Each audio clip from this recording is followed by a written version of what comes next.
에베소서 2장을 공부하고 있는데 2장 1절에서 3절 구원받기 전에 우리의 모습은 어떤 모습인가를 공부하면서 지금 죄론을 공부하고 있습니다. 다음 주까지 제가 그 죄론에 대해서 좀 공부를 하도록 하겠습니다.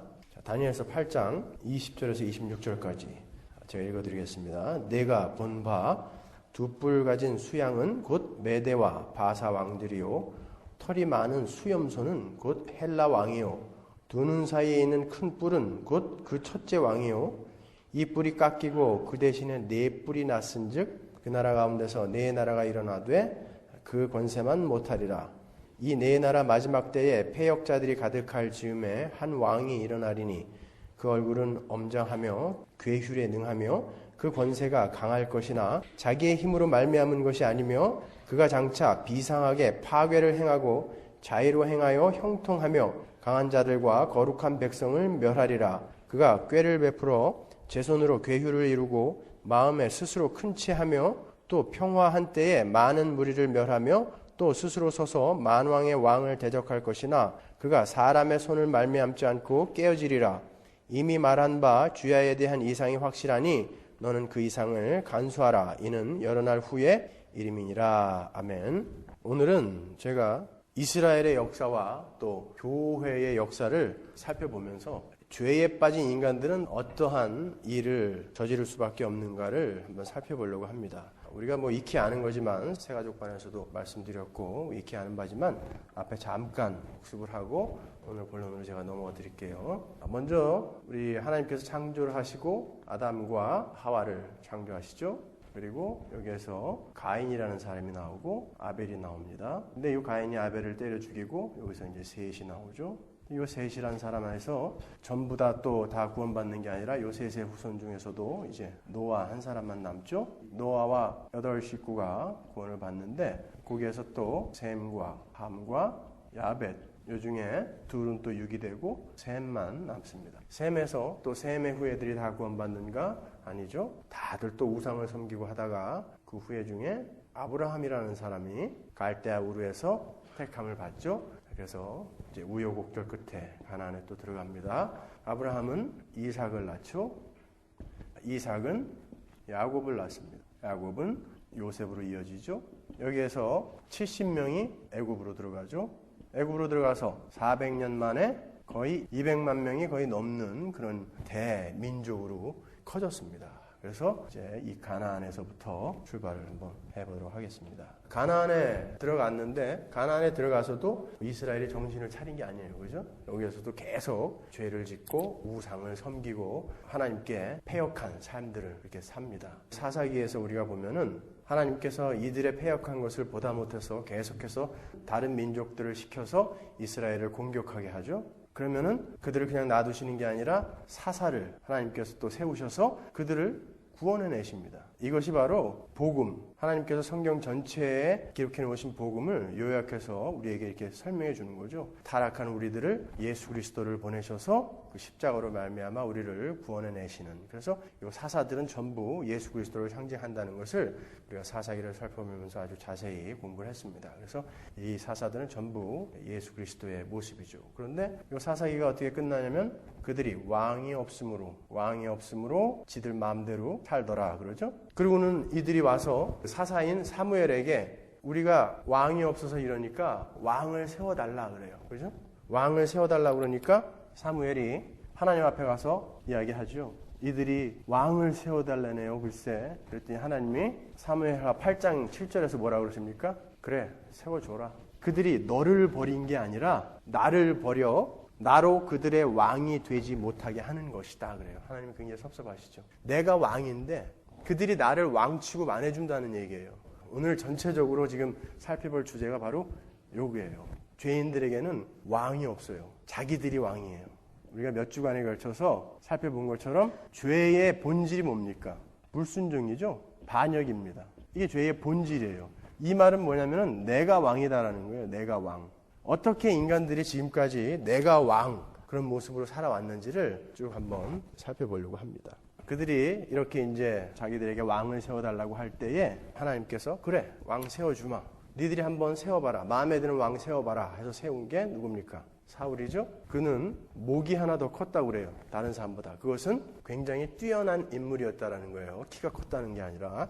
그런 뛰어난 사람을, 인간적으로 보기에 아주 훌륭하고 뛰어난 사람을 왕을 세웠어요. 그런데 실패했습니다. 그죠? 그리고 나서 하나님께서 직접 기름 부음 다윗 왕이 서게 되죠. 근데 이 다윗 왕은 아주 훌륭하게 가나안의 모든 가나안 족속을 다 쫓아내고 하나님의 언약을 거의 완성을 시킬 수 있는 사람이었는데 밧세바의 사건을 저지르죠. 우리아의 아내를 범해버립니다. 그래서 이 다윗은 성전을 짓지 못하죠.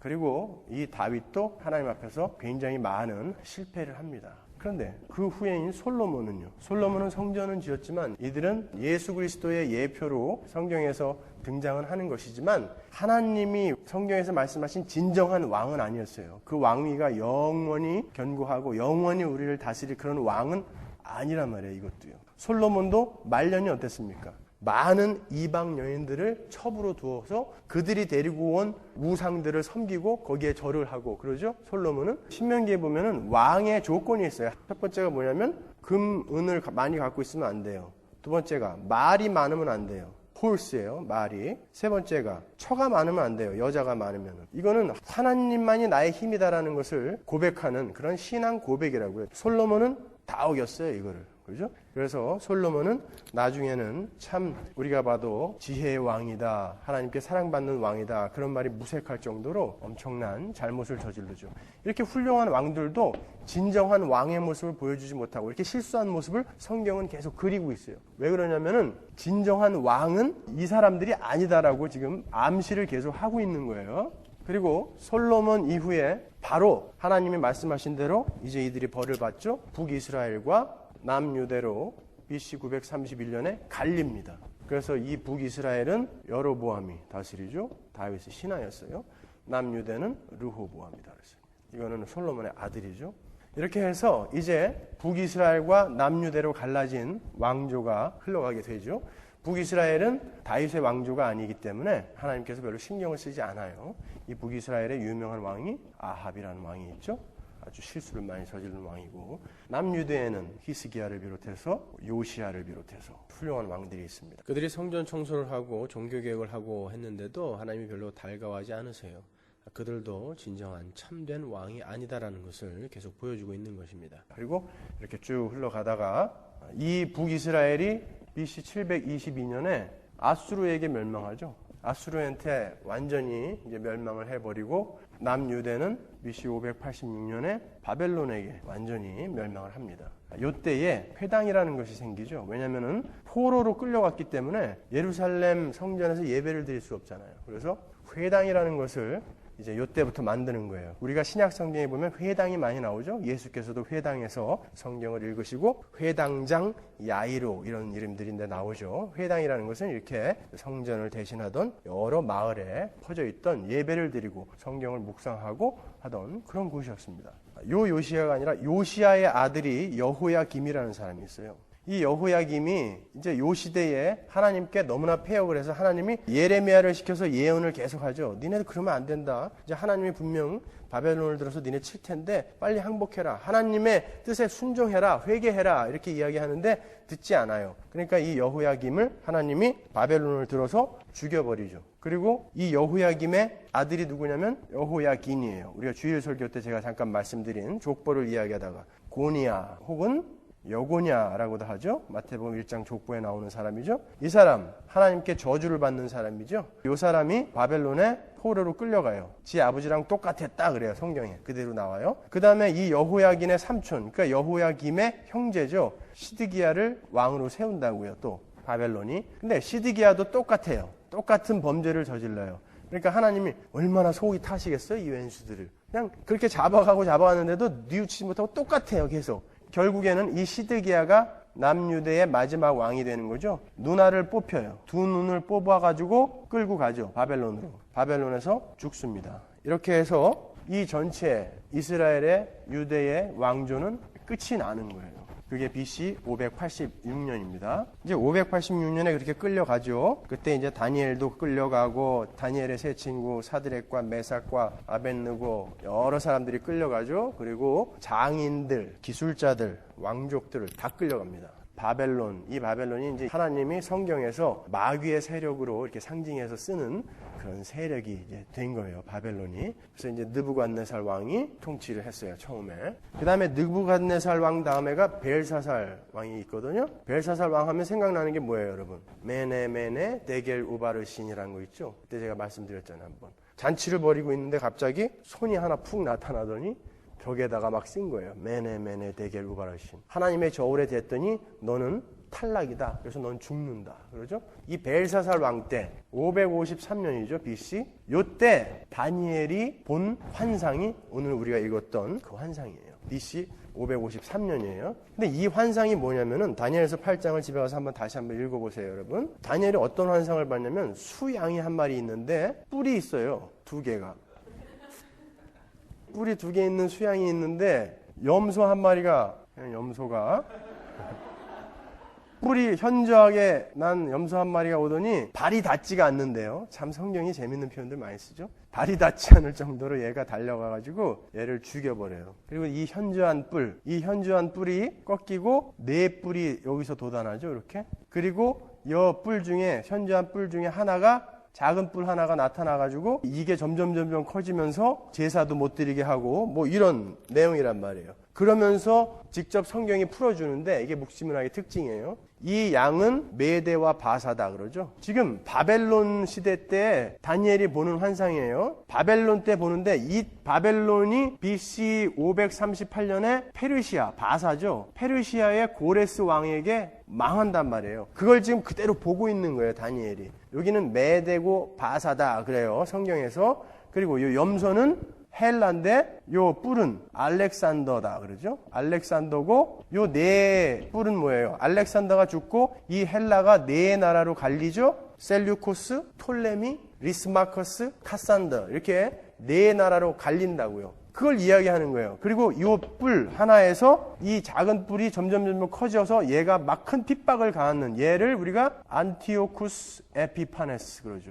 이 미래를 그대로 지금 바라보고 있는 거예요, 다니엘이. 페르시아가 BC 538년에 바벨론을 멸망시키고 고레스가 유대인들을 다 팔레스타인으로 돌려보냈어요. 성전을 재건하라고 돌려보내는데 1차 포로 기한이 BC 538년에서 515년까지가 포로 1차 기한이에요. 이때에 지도자가 수룹바벨이에요. 계시록 제가 설교 드릴 때 설명해드린 수룹바벨. 1차 기한이 BC 538년에서 515년이죠. 516년에 성전이 재건이 된다고요. 완성이 돼요. 이 수룹바벨과 함께 바벨론 포로 귀환해서 나온 사람이 학개 스가랴라고요. 그리고 2차 기환이 BC 457년이에요. 이때가 지도자가 누구냐면 에스라. 그리고 요 사이에 BC 483년에서 473년까지가 에스더, 아하수에로 왕의 왕비가 되죠. 페르시아에 남아있다가, 그죠? 모르드게하고 같이 죽으면 죽으리라, 에스더. 그래서 여기에서 페르시아의 하만 장군의 괴계를 물리치고 에스더와 모르드게가 유대인들을 구해내는 것. 그래서 여기서 부림절이라는 절기가 하나 나오죠. 부림절. 그들이 살아난 것을 기념하는 거예요.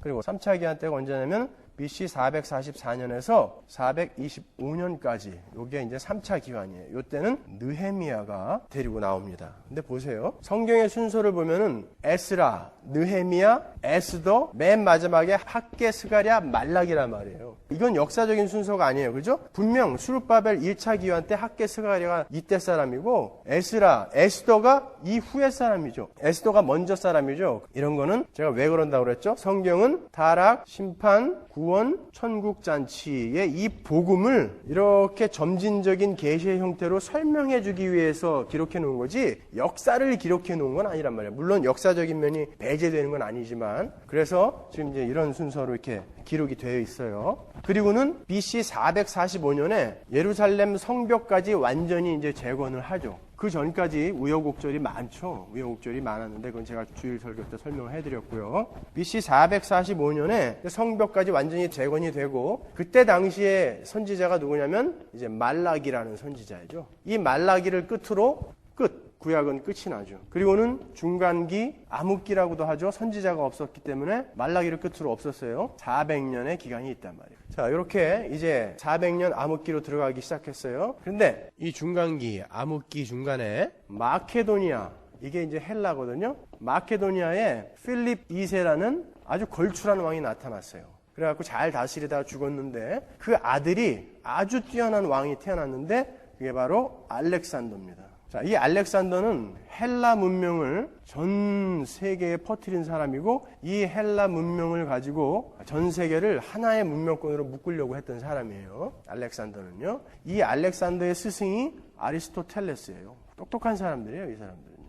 알렉산더가 처음에 BC 334년에 불과 3만 5천 명으로 세계 정복을 시작한 거예요. 그렇지만 이렇게 뛰어난 왕도 세계 정복을 시작한 지 10년 만에 장티푸스로 열방을 이기지 못하고 죽죠. 전설에 의하면 관 밖으로 내 주먹, 빈 주먹을 꺼내다오 그랬다고 그래요. 그래서 알렉산더도 아무것도 가지고 가는 거 없다라는 것을 사람들에게 보여주고 싶었다고 그러죠. 이 알렉산더가 통치하면서 세계를 통치하면서 알렉산더는 혼합 정책을 썼어요. 그래서 정복하는 정복지마다 가서 자기 부하들을 거기 있는 사람들하고 결혼을 시키고 또 사람들에게 법률 용어라든지 상업 용어라든지 이런 거를 전부 이제 헬라 말로 쓰게 했죠. 그래가지고 나중에 보면은 이 유대 땅 팔레스타인도 거의 헬라 말을 쓴다고요, 사람들이. 그래서 성경도 헬라어 성경을 갖고 있었단 말이에요.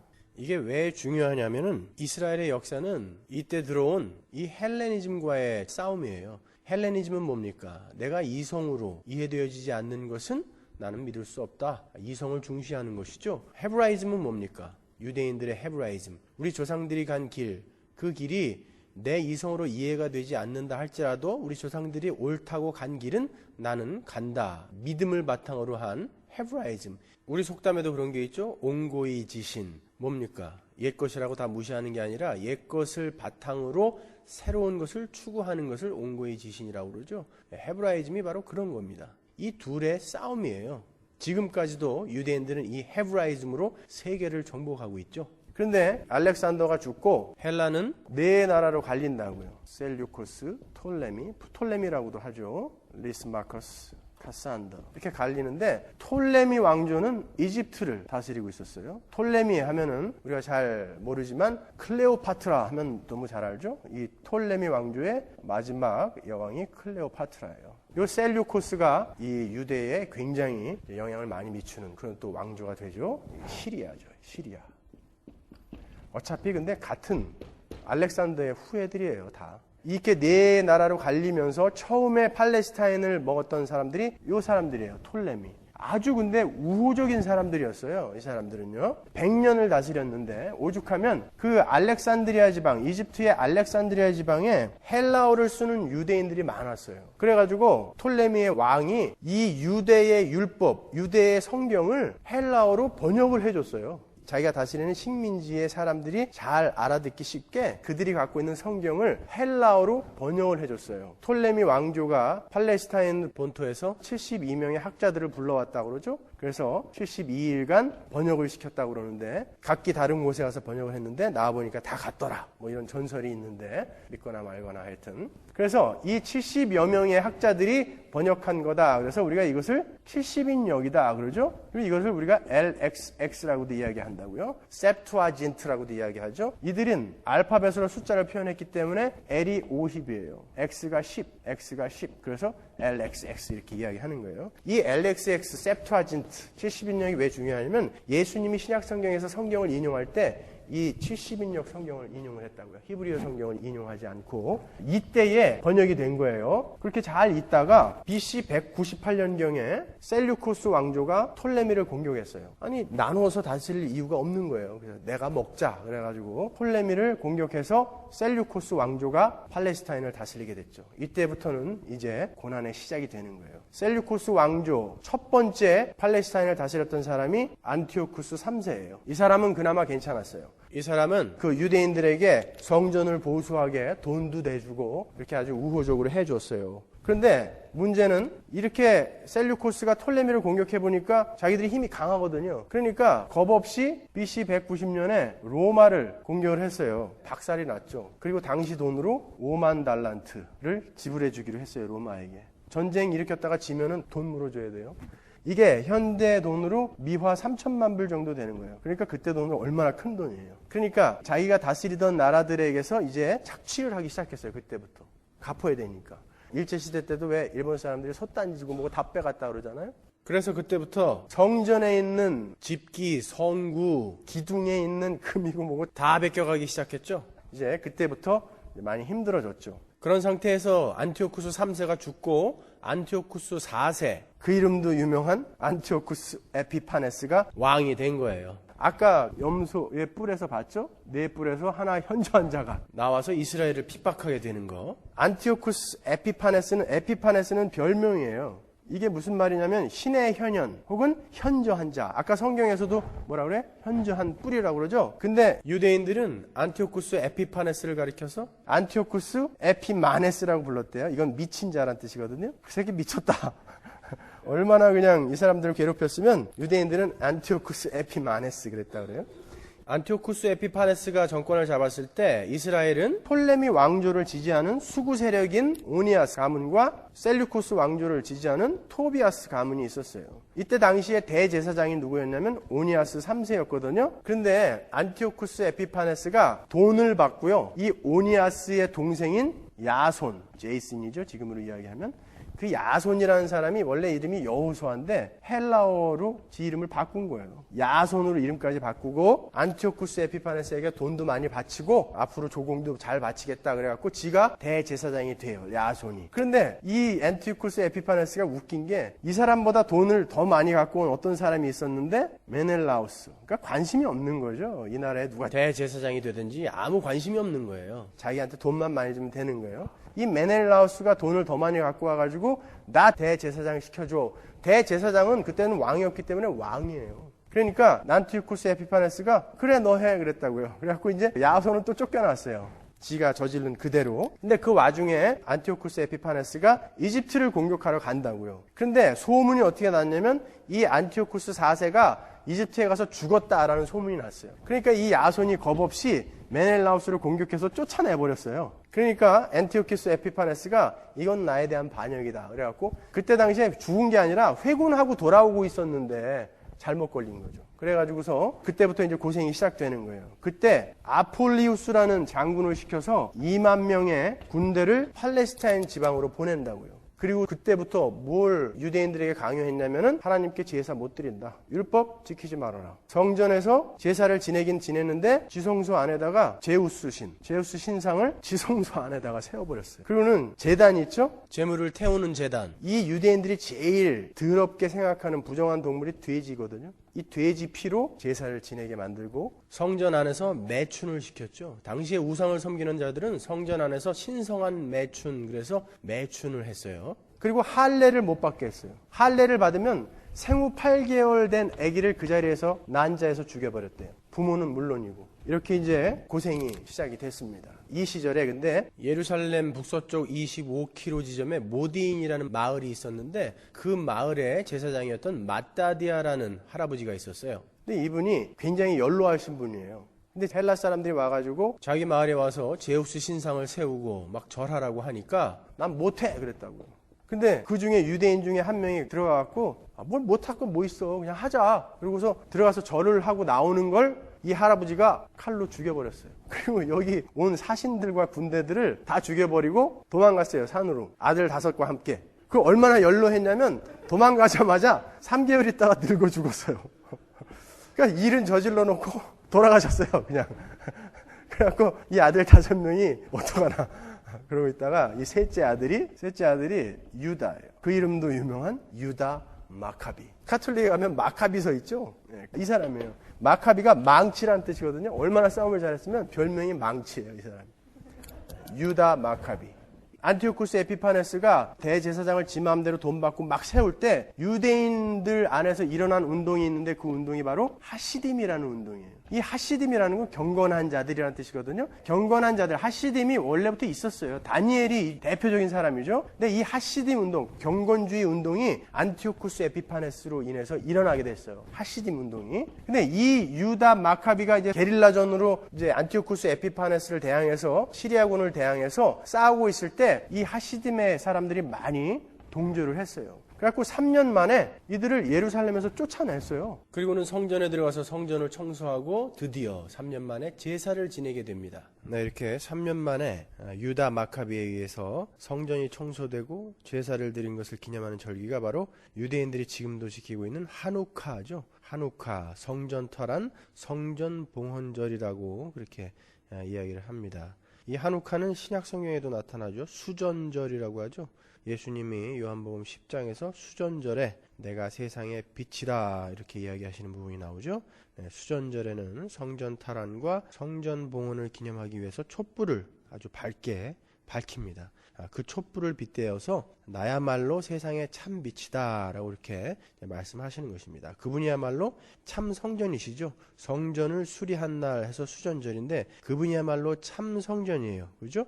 근데 그날이 언제냐면 키스레브월 25일인데 키스레브월은 우리 양력으로 하면 12월 달이에요. 그래서 12월 25일부터 8일간을 수전절로 지키는데 유대 기독교 학자들은 크리스마스 성탄절이 여기서 유래되었을 것이다 라고 주장하기도 하죠. 로마의 태양신의 미투라의 축일이기도 하지만 키스레브월 25일로 지내던 이 하누카 수전절에서 성탄절이 나온 것이다 라고도 이야기를 하죠. 이렇게 유다 마카비부터 시작해서 나중에 헤롯 대왕 전에 힐카노스 2세까지를 우리가 하스모니안 왕조라고 그래요.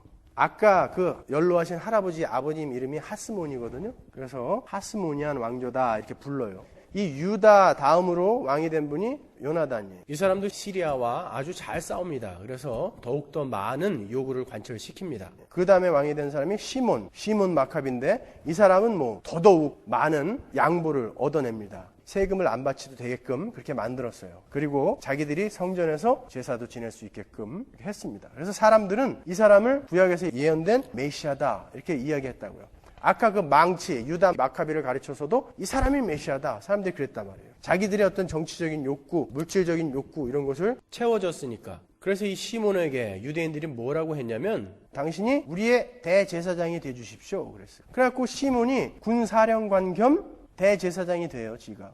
근데 대제사장은 여러분도 아시지만 아론의 계열로 나오는 거죠. 그리고 이게 솔로몬 때 와가지고 사독 계열에서 대제사장이 나오게 돼 있다고요. 그런데 하스모니안 이쪽에서 지금 대제사장이 나와버리면 어떻게 되는 거예요? 안 되잖아요. 그러니까 이 사독 계열 사람들이 왜 네 맘대로 네가 대제사장이고 네가 왕 노릇하려고 그러냐 그러면서 반발을 했어요. 그러니까 이 하스모니안 왕조가 핍박을 했죠. 사독 계열 사람들을. 이 핍박을 견디다 못해서 이 사독 계열 사람들이 도망갔어요. 어디로 도망갔냐면 사해 근처로 도망갔는데 거기에서 동굴을 파고 죽는 날까지 성경만 연구하고 성경만 주석하고 그러다가 갔어요. 그들을 우리가 에센파다 그러죠. 에세네파다라고도 이야기하고요.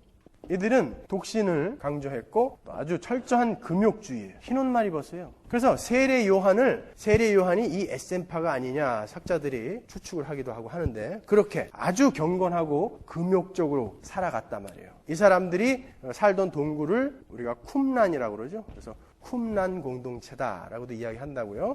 1947년에 이 쿰란 공동체 동굴이 발견이 됐어요. 거기에서 어마어마한 사해 사본이 성경의 사본이 발견이 됐죠. 이 전까지는 이 사람들이 뭘 하고 살았는지 사람들이 잘 몰랐어요.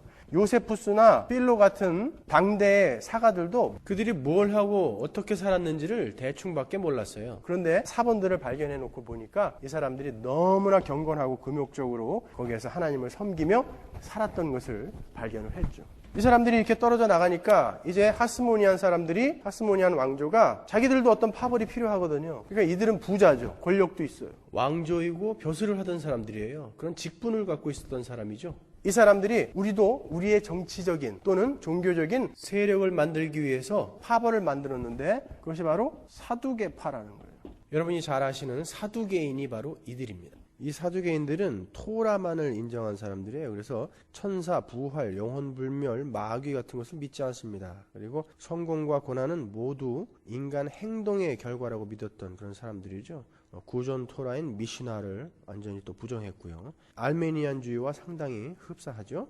사두개파라는 것은 사독이라는 말에서 나온 거거든요. 사독 계열은 아까 떨어져 나간 에센파라고요. 이 사람들은 벌써 떨어져 나갔는데 아니다. 우리가 사독 정통성을 이은 사람들 맞다. 그래서 자기들 이름을 사두개인 사두개파 이렇게 이야기하는 거예요. 신약 성경에 나오죠, 여러분? 이렇게 되니까 하시딤이 남았죠, 이제. 그 하시딤들은 일반 상인 혹은 제사장도 있었지만 일반인들이 경건한 운동을 하던 사람들인데, 이 하시딤들은 우리도 우리의 이익과 보호를 위해서 파벌을 하나 만들자, 집단 하나 만들자 해서 만든 게 바리새파예요. 이 바리새파들은 율법을 아주 중요시했죠. AD 500년경까지 존재했어요, 저 바리새파는. 이 사람들이 이 동안에 뭘 했냐면은 율법을 해석하고 어떻게 하면 율법을 잘 지킬 수 있는가에 대한 법을 또 만들었어요. 율법을 잘 지키기 위해서 율법을 분석하고 해서 613개의 조항으로 만들었죠. 그런 것들을 총 다 가르쳐서 우리가 탈무드다 그러죠. 탈무드. 그리고 구전되어 내려오는 구전 토라라고 그래요. 그들이 이야기하기를. 그거를 우리가 미시나라고 그러죠. 미드라시 이렇게 이야기도 하고. 이런 것들을 만들어냈어요. 바리새파. 어떻게 하든 하나님의 법을 잘 지키고 싶었던 거예요. 그리고 이제 이 문제의 발단이 되었던 시몬 마카비가 죽고 힐카누스 1세라고 그 아들이 왕위를 이어받았죠. 그런데 이 힐카누스가 죽으면서 이 아내에게 왕권을 물려주고 죽었어요. 그런데 이 힐카누스에게는 아주 못된 아들이 하나 있었어요. 아리스토블루스. 이름도 블루스. 여기도 브루스 하나 있죠? 브루스체. 지 나름대로 브루스리의 이름을 따서 지은 건데 우리는 쟤를 보면서 늘 카바라의 브루스가 생각이 나는 리마리오와 버금가는 아리스토블루스 1세. 이 사람이 지 엄마를요 감옥에다 가둬가지고 굶겨 죽였어요. 굶겨 죽이고 자기 동생들 3명을 감옥에 가뒀어요. 그리고 형제 안티고노스를 죽여버리고 자기가 왕이 됐죠. 그리고는 오래 살지도 못하고 1년간 통치하다가 죽어버렸어요. 근데 이 아리스토블루스의 아내가 누구냐면 살로메예요. 클레오파트라의 친구입니다.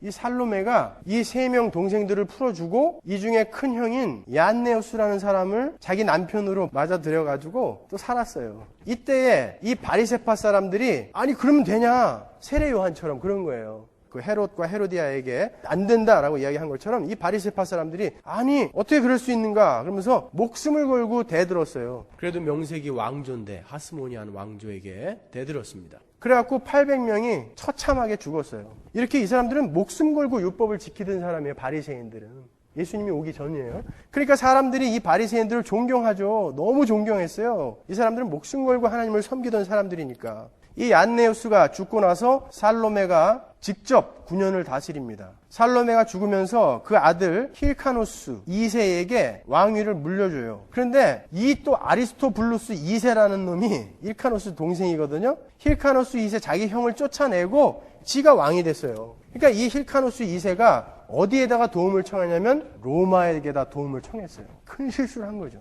그때 로마가 들어온 거예요. 팔레스타인으로. 군대를 이끌고 들어왔죠. 그리고는 아리스토블루스 2세를 죽여버리고 힐카노스를 왕으로 세웠어요. 근데 그때부터 이제 로마한테 조공을 바치기 시작했다고요. 로마의 속국이 된 거예요. 그때부터. 그때에 로마의 속국이 됐을 때 이스라엘 안에 독립군이 생겼어요. 왜 우리가 로마 황제를 신으로 숭배해야 하고 왜 로마에게 세금을 바치고 조공을 바치며 살아가야 되는가? 그건 우리의 수치다. 그렇게 여기고 독립운동을 시작했습니다. 독립하자. 우리는 황제 숭배 못한다. 그러고 순교를 각오하고 하나님을 섬기겠다고 했던 사람들이 바로 열심당원이에요. 나쁜 사람들 아니에요. 바라바가 열심당원이죠. 예수님 옆에 달렸던 그 강도가 열심당원이라고 그러죠. 요세푸스의 책을 보면은요. 그리고 예수님의 12제자 중에도 시몬이 열심당원이었다 그러잖아요. 성경에서. 그게 열심당원이었어요. 독립군들이었어요. 이들은 이 유대인 안에 더러운 것들을 제거하기 위해서 식칼을 들고 다니면서 지저분한 일을 하는 자들을 그냥 길거리에서 막 죽이고 다녀갖고 시칼이라고 그랬어요. 시칼이. 우리말하고 좀 비슷하죠? 시칼이. 이게 열심당원이에요. 열심당원. 몰락한 다윗의 왕국을 다시 세우자 했던 사람들이라고요. 사두개파, 바리새파, 열심당원, 에센파 잘 들어두시란 말이에요. 왜 제가 그 이야기를 하는지. 그때 당시 팔레스타인을 정복했던 로마의 황제는 폼페이예요. 그 폼페이 황제와 줄리어스 시저 황제 간의 세력 다툼이 생겼습니다. 조금 아까 소개해드렸던 하스모니안 왕조의 마지막 왕인 힐카노스 2세와 안티파텔이라는 사람이 줄리어스 시저의 편을 들었죠. 그런데 시이저가 이겼습니다. 그래서 시이저는 힐카노스 2세를 유다의 분봉왕으로 세웠고 그 안티파텔이라는 사람을 유다의 태수로 임명했죠.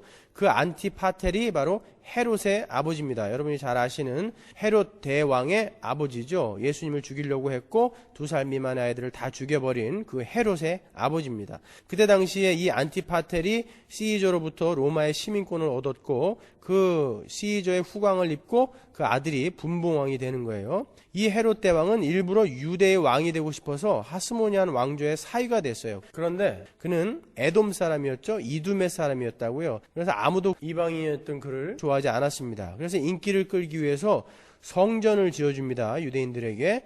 예수님 당시에 등장하는 그 성전은 바로 헤롯이 짓고 있었던 성전입니다. 그 헤롯 대성전은 솔로몬이 지은 것보다 더 크게 지었다고 그러죠. 예수님께서도 46년간 지었던 것을 헐어버려라, 내가 3일 만에 다시 세우겠다라고 하신 그 성전이 바로 헤롯 대성전이에요. 이게 64년, AD 64년에 겨우 끝냈고 70년에 다 타버렸죠. 타이터스에 의해서. 이 통곡의 벽, 지금 남아있는 통곡의 벽은 바로 그 헤롯 대성전 때 남은 벽입니다. 자, 그럼 제가 지금까지 설명을 해드린 것을 한번 종합해서 정리를 해보자고요. 사두개파, 이제 뭔지 아시겠죠?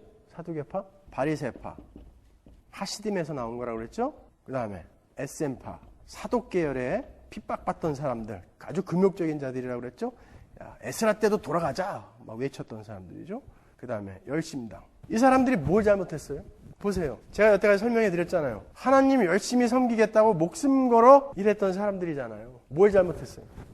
근데 예수님이 오셔서 이 사람들한테 뭐라고 그랬습니까? 니들이 섬기는 건 마귀다 그랬단 말이에요. 왜 그러셨을까요? 니들이 섬기는 건 마귀다 그랬어요. 여러분들 이 사람들보다 더 열심히 하나님 섬기십니까? 예수님은 직접 이 땅에 오셔서 너희들은 독사의 새끼이며 너희들은 너희의 아비 마귀의 자식이다 그랬다고요. 이 사람들한테요, 목숨 걸어서 율법 지키고 가서 금욕적인 생활하고 메뚜기와 석청만 먹고 이랬던 사람들이라고요. 내 이 가진 직분으로 하나님 열심히 섬기겠다 했던 그런 사람들이란 말이에요. 그런데 왜 이들을 가리켜 하나님이 너희들은 마귀를 섬긴다 그랬을까요? 먼저 제가 지금까지 쭉 설명을 해드렸는데 그 이야기를 들으면서 여러분 머릿속에 퍼뜩 떠오르는 게 뭐예요? 왕이 없다는 거예요. 진짜 왕이. 이 하스모니안 왕조도 자기들끼리 왕조라고 그랬지 계속 반란군이었어요. 다윗과 솔로몬도 하나님이 성경에서 이야기해 놓으신 그런 왕이 되지 못했다고요. 헤롯이 왕입니까? 식민지의 왕이, 분봉왕이 무슨 왕이에요? 그도 왕이 아니었어요. 진짜 왕이 없었단 말이에요. 사무엘하 8장 7절에 나온 것처럼 그 왕은 하나님이셨어야 하는데 그들은 지금 자기의 육체의 욕심이나 자기가 원하는 꿈과 비전을 위해서 그것을 충족시켜줄 그 왕을 원하고 있었단 말이에요. 왜 이 중간기에 이런 일들이 이렇게 일어났었냐면은 마태복음 1장 1절에 아브라함과 다윗의 후손 예수 그리스도의 세계라 이 말을 끌어내기 위해서 이런 일들이 있는 거예요. 왕이 없으니까 사람들이 이런 일들을 해드라는 거예요. 자기들이 열심히 노력해 보더라는 거예요. 열심히 경건하게 해보려고 하는데 하나님은 그거 아니다 그러는 거예요. 왜요? 우리는 죄인이에요. total depravity, total inability이기 때문에 니들이 어떤 선한 일을 나를 위해서 한다고 할지라도 니들이 하는 거는 다 마귀짓이다 그러는 거예요.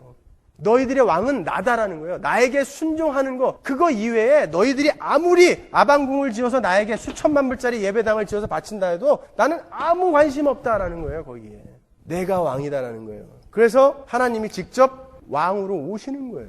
여러분 우리가 주기도문 공부할 때 나라의 임하옵시며 그러죠? 무슨 뜻이라고 그랬어요 이게? 나라가 임한다는 건 뭐예요? 하나님의 통치가 내게 임하게 해주옵소서라는 거 아니에요? 나라의 임하옵시며가 하나님이 나를 통치하게 해주시옵소서. 그러니까 내가 뭐 하나님이 시키는 어떤 일을 뭐 하겠다라는 게 아니라 하나님이 나에게 허락하신 모든 상황을 나는 그냥 순종하겠습니다가 하나님 나라에 임하옵소서 그 뜻이에요. 하나님이 나에게 지금 어려운 상황을 허락하셨어도 그럼 하나님이 나를 향한 뜻이니까 내가 순종하겠습니다. 그게 하나님을 왕으로 모신 자들이에요. 우리한테 하나님이 이런 일 원하는 거 아니에요. 아무리 열심히 해내도 하나님은 너희들은 마귀 새끼다 그런다고요. 종교행위 열심히 하라고 그러는 거 아니에요. 교회는요. 열심히 많이 헌금해서 예배당 크게 지으라고 그러는 거 아니에요. 제발 나와 관계를 갖자 그러는 거예요. 나에 대해서 너희들이 아무리 많이 알아도 그건 꽝이다라는 거예요. 나를 알으라는 거예요. 하나님이 천지를 창조하셨다. 그거는 하나님에 대한 지식이죠. 그럼 하나님을 아는 지식은 뭐예요? 그 천지를 창조하신 하나님이 내 안에서 이렇게 새 사람을 창조하셨다까지 알아야 하나님을 아는 거예요. 여러분이 하나님에 대한, 성경에 대한 지식을 아무리 알아봐야 이 사람들보다 많이 아시겠습니까? 이 사람들은 그걸 외웠던 사람들 아니에요. 그 하나님이 나와 관계가 있냐 말이에요. 나와.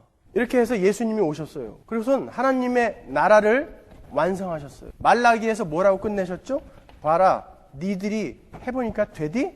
안 되지? 성전문을 닫아다오. 그러죠? 성전문을 닫아다오. 너희들은 율법 중에 제일 지키기 쉬운 11조도 하나 못하는 인간들이니까 성전문을 닫아다오. 왜요? 이제 내가 할 거니까. 그 왕이 오시는 거예요. 왕이 오셔서 하나님 나라를 완성하신다고요. 그리고 그 나라의 왕으로 등극하시죠. 그래서 이제는 교회, 이 하나님 나라는 예수를 왕으로 모시는 자들이 됐고 세상은 여전히 지들이 왕이에요. 보세요. 이렇게 돼서 이제 교회가 탄생했죠. 예수님의 명령으로 이 교회는 세상을 향해서 출발을 했습니다. 예루살렘과 온 유대와 사마리아와 땅끝. 예루살렘 교회가 핍박을 받으면서 땅끝 어디로 갑니까? 소아시아, 터키 지방으로 가죠. 예루살렘 교회가 붕괴하고 이 교회의 본거지가 이제 소아시아의 안디옥으로 간다고요. 바울이 가는 거죠. 소아시아의 교회 중에 에베소, 여기에는 사도 요한이 가죠. 요한이 여기에서 반모섬에서 계시록을 쓰고 에베소 교회에서 죽죠. 소아시아는 이렇게 됐고 베드로는 어디로 갑니까? 로마. 그리고 도마가 어디로 가요? 이집트, 아프리카. 그래서 기독교는 이렇게 세 갈래로 갈라졌어요. 소아시아 지역에 이게 이제 러시아로 들어가서 러시아 정교가 되는 거예요. 정교회. 그리고 로마, 로만 캐톨릭. 그리고 아프리카 쪽에 하나 있었는데 그것은 당시에 로마가 세상의 패권을 잡고 있었기 때문에 로마 캐톨릭에 흡수됐어요. 그래서 정교회와 로만 캐톨릭으로 갈렸죠. 이렇게 돼서 3세기, 4세기경에 아주 걸출한 신학자가 한 분 계셨죠. 지금도 그분의 책을 신학생들이 읽기가 버거울 정도로 훌륭한 어거스틴, 어머니 모니카의 기도로 회심을 한 어거스틴이라는 아주 훌륭한 신학자가 나오죠. 하나님의 도성. 거기에서 제가 많은 부분을 발췌를 해서 여러분들에게 성경 공부를 한 거예요. 이분은 하나님의 주권만을 외치는 사람이에요. 모든 것은 은혜다. 근데 이때에 펠라기우스라는 인간이 나오죠. 벌써 인간 그러면 이 사람은 안 된 거예요. 이 사람은 아니다. 자유의지가 있다. 모든 인간에게는. 그 자유의지를 가지고 우리는 구원에 보태야 된다 그랬단 말이에요. 아까 열심당, SM파, 사두개파, 바리새파 다 뭐 한 거예요? 자기들이 뭘 보태겠다고 한 거란 말이에요. 펠라기우스가 똑같이 이제 예수 그리스도를 왕으로 모신 교회는 일로 가고 세상은 일로 가는 거예요. 이렇게 갈라졌는데 펠라기우스가 이단으로 정죄가 되어서 화형을 당해요. 죽죠. 그리고는 십자군 전쟁이라는 게 일어나죠. 11세기부터 13세기까지 8차례에 걸쳐서 전쟁이 일어나는데 아까 그 소아시아의 정교회에 이슬람 세력들이 쳐들어온 거예요. 그러니까 이 정교회가 로만 캐톨릭 교황에게 구원을 요청했어요. 그래갖고 이들이 십자가를 그린 방패를 달고 창을 들고 공격을 한 거죠. 십자군 전쟁은 완전히 실패예요. 왜 소아시아, 저 아랍이나 이런 데가 지금 완전히 이슬람으로 다 넘어갔는지 아십니까? 이것 때문에 그래요. 가가지고 얼마나 이 사람들이 복음은 그렇게 전해지는 게 아니에요. 칼 들고 가서 예수 믿을래 안 믿을래? 믿어? 안 믿어? 죽어? 이걸로는 안 된다는 거예요. 근데 이때에 이 십자군이 여길 들어가갖고 얻어낸 게 뭐냐면 아리스토텔레스의 철학 전집을 발견했어요. 이거를 갖다가 그때 당시에 로맨 캐톨릭 교회에는 교리를 연구하던 신학 연구원 같은 그런 기관이 있었는데 그게 수도원이었어요. 프란체스카 수도원하고 도미니쿠스 수도원이 있었다고요. 이 십자군들이 도미니쿠스 수도원에다가 이 아리스토텔레스의 철학 전집을 갖다 주었어요. 십자군이. 그때 그 도미니쿠스 수도원에는 아주 걸출한 신학자가 있었는데 그 이름이 바로 토마스 아퀴나스입니다. 철학자며 이 사람이 이 아리스토텔레스의 철학 전집을 공부해가지고 토마스 아퀴나스의 신학 대전이라는 그 유명한 신학 교리집을 만들죠. 토마스 아퀴나스는 펠라기우스 쪽이었다고요. 행위 필요하다라는 거예요. 그 전까지는 어거스틴의 신학이 로만 캐톨릭의 주류를 이루고 있었어요. 물론 자기들이 그렇게 살지는 않았지만 그것을 정설로 믿고 있었는데 이 토마스 아퀴나스의 신학 대전이 나오면서 이 설을 받아들였다고요. 그러면서 그들은 이제 행위를 중요시하게 됐어요. 이 땅에서 우리의 노력으로도 우리의 죄를 없앨 수 있다라고 생각합니다. 그래서 고해성사라는 것을 만들죠. 그리고 사제들에게 커다란 권한을 줍니다. 그래서 그 사제가 죄를 사할 수 있는 권한이 있다라고 믿어요. 저는 어제 거짓말을 했습니다. 고해성사를 하면 그럼 너는 가서 5번 외워. 그리고 저는 어제 제 친구를 2대 때렸습니다. 그러면 너는 9일 기도를 3번 해라. 이런 벌을 준다고요. 그러면 상쇄되는 거예요. 그걸로 죄가 없어지는 거예요. 그리고 성인들의 공덕을 빌어서도 우리의 죄가 사해질 거라고 믿어요. 그리고 면죄부 같은 것을 사서도 죄가 없어질 것이라고 믿었습니다. 그럼 얼마나 좋겠어요. 그때 당시에 신부였던 루터가, 이 사람도 굉장히 그 죄로 인해서 고민했던 사람이에요. 그래서 이 사람은 어린 성자라고 불렸던 사람이에요. 어려서부터 경건하고 금욕적인 수도원 생활을 했던 사람입니다. 밤에 몰래 그 성당의 계단을 무릎으로 그냥 일부러 아프게 막 기어 올라가가지고 이렇게 고행하면은 죄가 없어질 줄 알고 그랬던 사람인데, 로마서 1장 17절을 읽으면서 오직 의인은 믿음으로만 산다, 믿음으로만 살아날 수 있다라는 그 말로 확 깨지죠. 그래갖고 이 루터가 종교 개혁을 일으켜요. 한번 생각해 보세요. 전 세계에 지금 기독교가 로만 캐톨릭이에요. 전 세계가. 근데 루터가 니네 다 가짜다 그러는 거예요. 니네 다 가짜다? 내가 진짜다 그러는 거예요. 구약의 선지자들이 그렇게 살았다니까요. 제가 이제 어떤 설교를 하면 그럼 저 사람들 가짜예요? 이 사람들 가짜예요? 뭐 그런다고요. 못 믿겠다는 거죠, 자기는. 아니 어떻게 그렇게 총체적으로 다 가짜예요? 이 사람은요, 자기 혼자 이 로만 캐톨릭을 대항해서 니네들 가짜다, 니네 죽으면 지옥 간다 그런 거예요. 사탄은 자기가 존재하는 그 순간부터 인간을 어떻게 하면 타락시킬까를 연구한 존재라고요. 정말 여러분, 이 안에 예배당이라고 이름 붙여진 그 안에 진짜 그리스도인이 얼마나 될 것 같아요? 많이 속고 있다고요.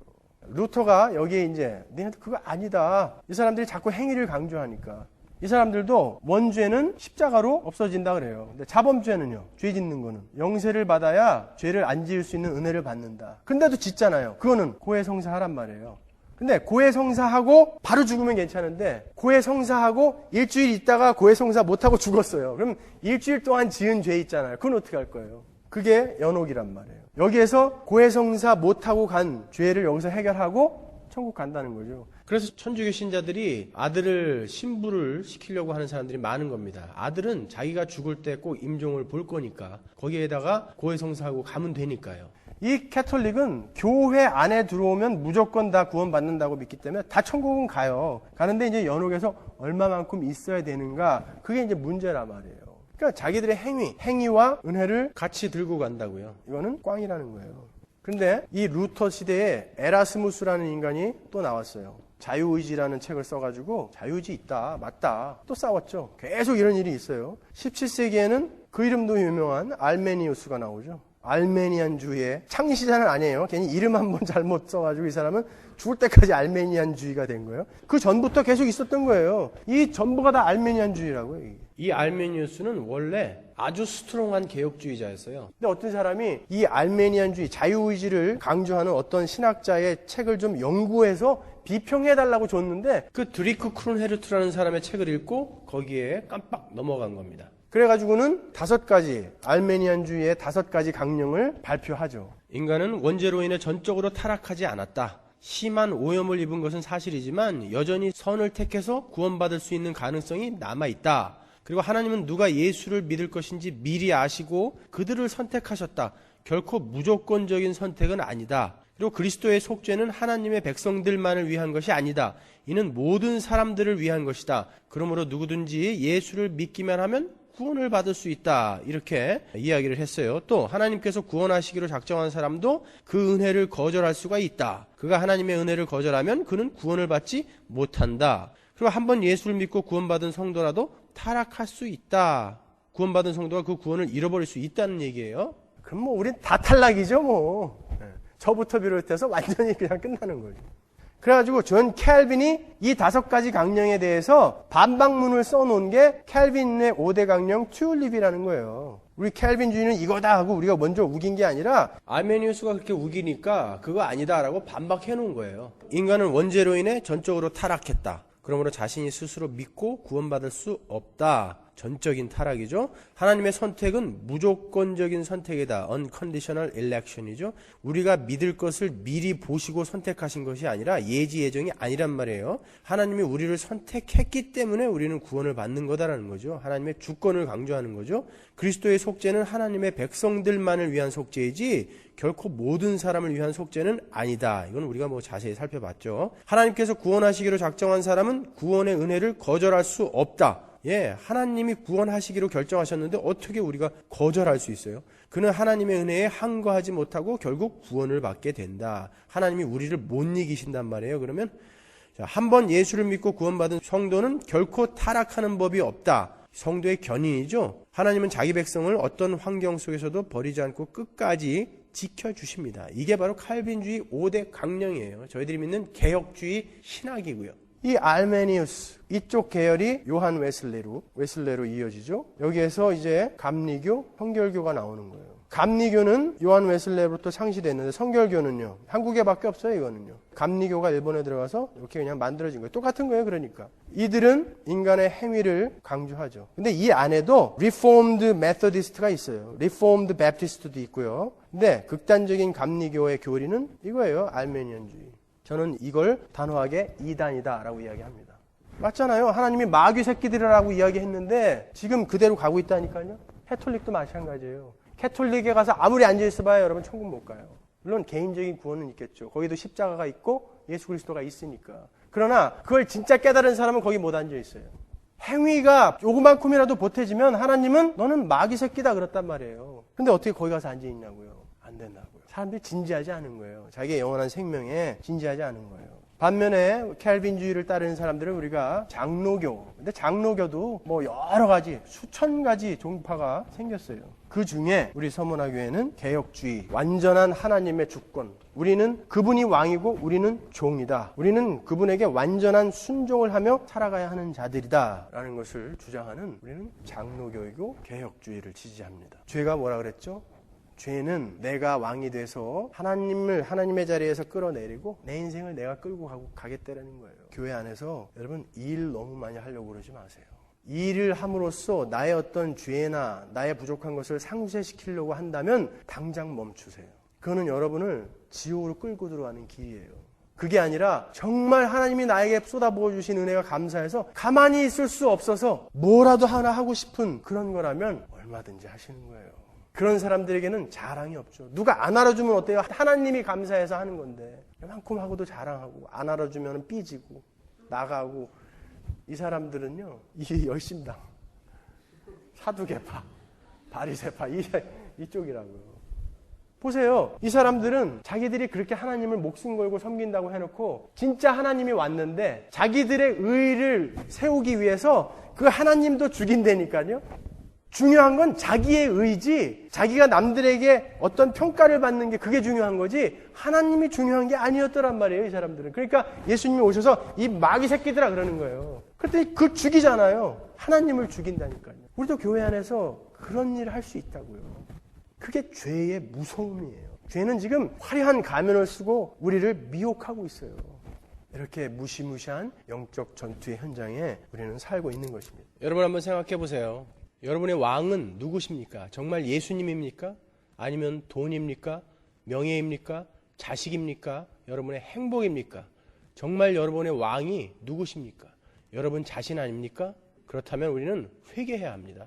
다음 주에는 죄론 마지막 부분으로 제가 우리 그리스도인은 죄에 대해서 어떻게 반응해야 되는가, 구체적으로 동성애, 레즈비언, 호모에 대해서 이러한 구체적인 죄를 들어서 우리는 여기에 어떻게 반응해야 되는가, 다음 주에 여기까지 하고 죄론을 마치고 다음 절로 넘어가겠습니다.